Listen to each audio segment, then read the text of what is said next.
ಪ್ರತಿ ವರ್ಷವೂ ಮಳೆಗಾಲದ ಸಂದರ್ಭದಲ್ಲಿ ಕಡಲ್ಕೊರೆತಕ್ಕೆ ಸಿಲುಕಿ ಹಲವಾರು ಮನೆಗಳು ಸಮುದ್ರ ಪಾಲಾಗ್ತಾ ಇದೆ. ಇದನ್ನು ತಡೆಯಲು ಶಾಶ್ವತ ತಡೆಗೋಡೆ ನಿರ್ಮಿಸಲು ಮುಂದಾಗಿದ್ದಾರೆ.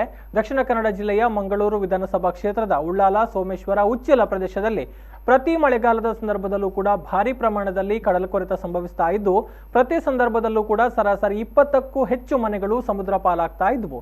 ಸಮುದ್ರ ಕೊರೆತ ತಡೆಗಾಗಿ 2010ರಿಂದ ಈವರೆಗೆ ಎಡಿಬಿ ಯೋಜನೆಯಡಿ ಸಮುದ್ರಕ್ಕೆ ಕಲ್ಲು ಹಾಕುವ ಕಾಮಗಾರಿ ನಡೆಯುತ್ತಲೇ ಇದೆ. ಆದರೆ ಪ್ರತಿ ವರ್ಷ ಹಾಕುವ ಕಲ್ಲುಗಳೇ ಸಮುದ್ರ ಪಾಲಾಗ್ತಾ ಇದ್ರು. ಕಳೆದ 9 ವರ್ಷಗಳಿಂದ ಈ ಪ್ರಕ್ರಿಯೆ ನಿರಂತರವಾಗಿ ನಡೀತಾ ಇದೆ. ಇದೀಗ ಶಾಶ್ವತ ತಡೆಗೋಡೆ ನಿರ್ಮಿಸಲು ಇಲಾಖೆ ಮುಂದಾಗಿದ್ದು, ಉಚ್ಚಿಲ ಕಡಲ ತೀರದಿಂದ ಬಟ್ಟಂಪಾಡಿವರೆಗೆ ಬಂಪ್ಸ್ ಹಾಗೂ ತೀರದುದ್ದಕ್ಕೂ ಕಲ್ಲುಗಳ ತಡೆಗೋಡೆ ನಿರ್ಮಿಸುವ ಕಾಮಗಾರಿಯನ್ನ ಕೈಗೆತ್ತಿಕೊಳ್ಳಲಾಗಿದೆ.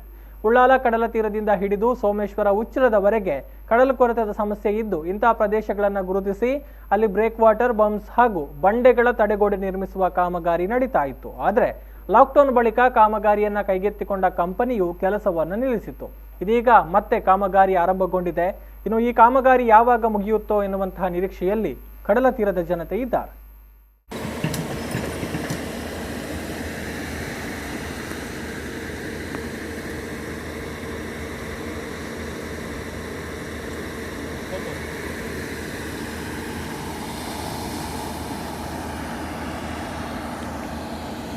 Ya ven, no te